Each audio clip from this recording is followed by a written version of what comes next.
Hey, do you wanna come round now? Say around 5:30. Stay until the morning, then I carry on. They called themselves skinheads because of the look. Cropped hair, suspenders snapping against broad shoulders, bleached jeans and vests patched with iron-sewn insignias. In San Francisco, the style had become geography. Claimed corners, bars, murals, and disused warehouses where each chapter kept its music, its rules, and its grudges. The origin of the movement was older than their quarrels. It had started in late 1960s England among working-class kids who loved the music that came through ports, ska, reggae, soul, and the rough and ready pride of factory hands and dock workers. That early skinhead culture was about mateship and outfits as much as anything. Over time, different strains grew. Some emphasized solidarity and music. Others let poisonous politics creep in. Those splits had crossed an ocean and found new soil on American streets. Tyrone Washington wore grease on his palms and steadiness in his voice. As leader of the Black Skinhead Alliance, a chapter formed in the early 2000s, he'd grown up on the edges of the city learning how to fix a radiator and how to hold a neighborhood together. The Alliance's insignia was a clenched wrench wrapped by a laurel, their slogan: work, honor, brotherhood. They patched vests and taught younger members mechanics, conflict mediation, and where to find the best spare parts for an old Ford. Dub Larsons filled rooms like a warm, blunt truth. He was a hairy, heavily built man who wore his battered Muir cap like a crown and kept a cigar perpetually between his teeth. He led the gay skinheads, men and women who took the skinhead aesthetic and recast it as a place of unapologetic masculinity and queer pride. Their insignia was an interlocking anchor and rainbow flame. Their slogan, pride in our stride. Dub's group organized queer safe nights at a converted loft. And when they moved through the city, people noticed. Montreal Al-Jahanam came from farther away and spoke with a clipped accent that hid a patient smile. He ran the Minority chapter, a practical coalition of Arabs and Latinos whose means sometimes blurred lawful lines, but whose loyalties were sharp. Their insignia was a stylized city gate between two palms, their slogan: roots, respect, return. Montreal kept accounts and favors like a banker who never learned to sleep. Across the city, the White Supremacist chapter had grown louder. They wore the same suspenders, that same bleached denim silhouette, but their message twisted pride into exclusion. Ronald Chariton ran them, a small-time con man with a talent for rhetoric and a hunger for control. His symbol was a jagged crown inside a cracked circle, his slogan, "Take back what's ours." It looked like swagger to the undiscerning.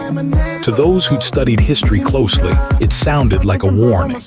Fuck. Ronald had a second, a man useful for secrets, John Whittinger. John was slippery and useful, the kind of man who could be in two places and report on both. For months, John fed Ronald names and meeting times and weak corners where the supremacists might push. But somewhere in the rhythm of lies, John's conscience began to buzz. He told himself he was cutting the poison off at the root. He slipped the other chapters a fragment of truth, the route and time for a planned, coordinated harassment sweep. The mission at dusk, the Fillmore at midnight, the piers before dawn. That leak changed everything. For the leaders who'd learned to live with Ronald's pushiness, it was an invitation to act. Tyrone convened a meeting in an abandoned grocery warehouse lit by a single swinging bulb. Dub rolled a cigar between his fingers and laughed at the idea of being intimidated. Montreal drew a map and marked exits. None of them trusted the others fully, but they trusted their streets more. The choice they made that night was blunt. When the supremacists marched, they would not fold. John's intent had been to stop Ronald's escalation, to make the supremacists fail and ruin Ronald's momentum. He wanted a clean break. He hadn't banked on how Ronald's inner circle would react when they smelled betrayal.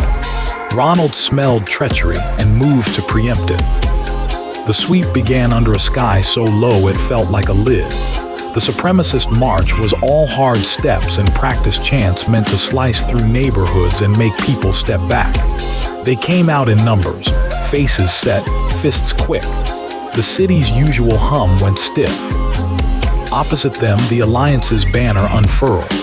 Dub's crew filled side streets with men and women who wouldn't be spoken for. Montreal's fighters took alleys and flanked exits. John walked with the group that had promised him protection, face set with the heavy worry of a man who'd lit the fuse. When the first shove became a first punch, the fight spilled like water breaking a dam, hurried, simple, ugly. Violence is often uncinematic. It's a pushed shoulder, a hand that finds a jaw, a man losing his balance and falling with a sickening thud. John's end was quick and shamefully small. In the crush, he tried to reach Ronald to pull him back from the edge or to stand between men who'd been friends and say, "Stop." A sharp cut of steel found him instead. He crumpled in the street. There was no speech, no last confession, just a sudden hush that ran across faces in the circle. People froze, and even the noise felt guilty for continuing. Seeing John fall changed the tenor of the fight. Tyrone's anger was not theatrical, it was a practical furnace. The Alliance moved with the single-mindedness of men who meant to stop an invasion, not butcher for sport. Dub's crew took out the Supremacists' flank. Montreal sealed the alleys to cut off retreat. The Supremacists, built on bravado and fear, found themselves outmaneuvered in the neighborhoods they'd thought would fold. By morning, the streets were a map of broken glass, overturned trash cans, and the thin red shine of bandaged knuckles. A number of Supremacists were injured and some arrested. Others fled into the fog and the hills. The anti-racist chapters were bruised, their vests torn, their pride raw. John was dead. The police filed reports. Ambulances did what they could. People who had once exchanged slights now checked on each other across the wreckage. Ronald Chariton did not go down that night. He vanished into a city of small rooms and fast taxis. For 48 hours, he lived under a net of rumors and threats. But hiding requires more than fear. It requires silence, and silence is vulnerable to noise. Where the city's justice system moved with predictable slowness, the chapters had a different weapon: exposure. Tyrone, Dub, and Montreal pooled what they knew: videos from phones, witness statements, receipts from Ronald's unscrupulous funding, and audio of him directing the sweep. They documented the harassment, the extortion, the lies. They did not drag Ronald into a warehouse like some street judge. Instead, they made his crimes visible. They took the files to people who would use them. A DA's investigator who had long suspected a pattern, a journalist with a steady hand and no taste for sensationalism, and eventually the officers who could act. The evidence was surgical: contracts, witness statements, footage, nomming names. When the police found Ronald, he was taken in handcuffs at dawn as a camera from a neighbor recorded his face and his stunned denial.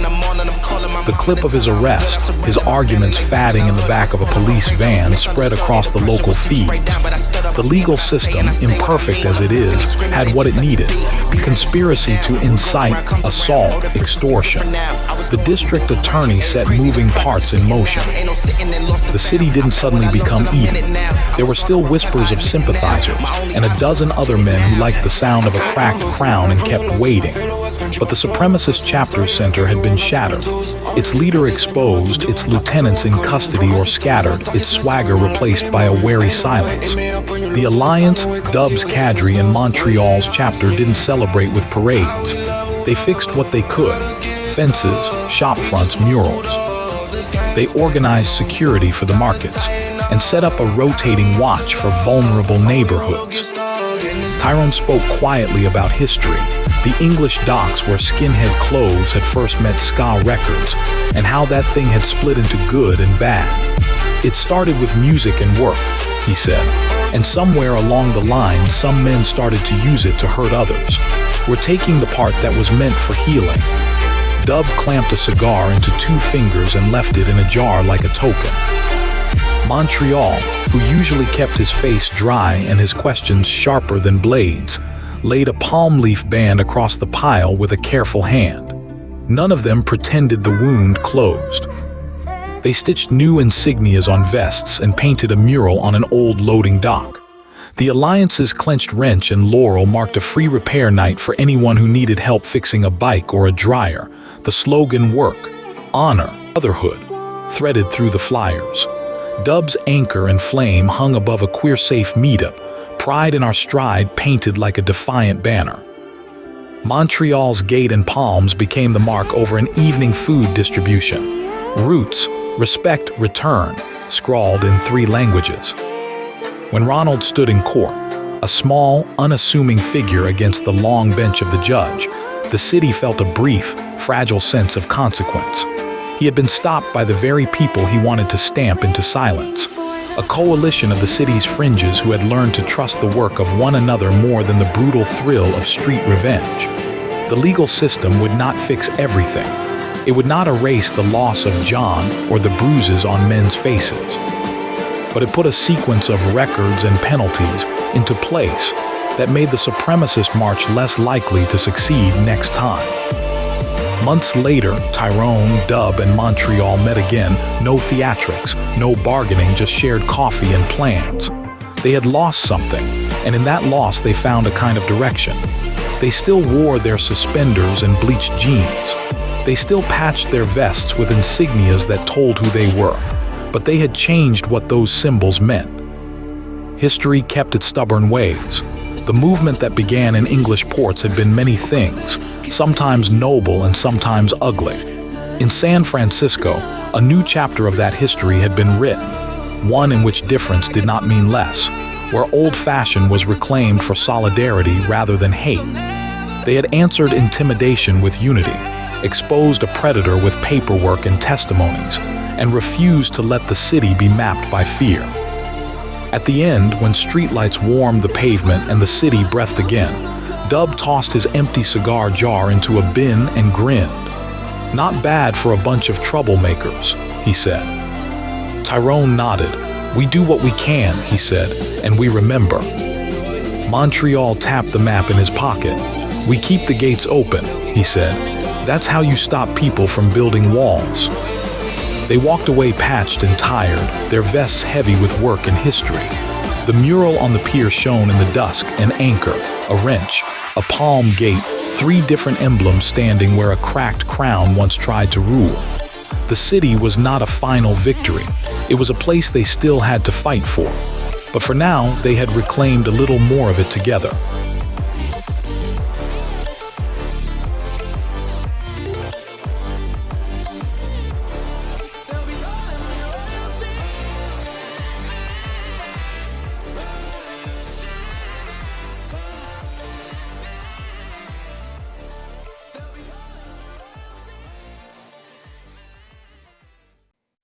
Your ideas shape our stories. Drop your story suggestions, twists, or characters in the comments, and you might just see your idea come to life in our next video. We love creating with you for you. Subscribe now and join the adventure.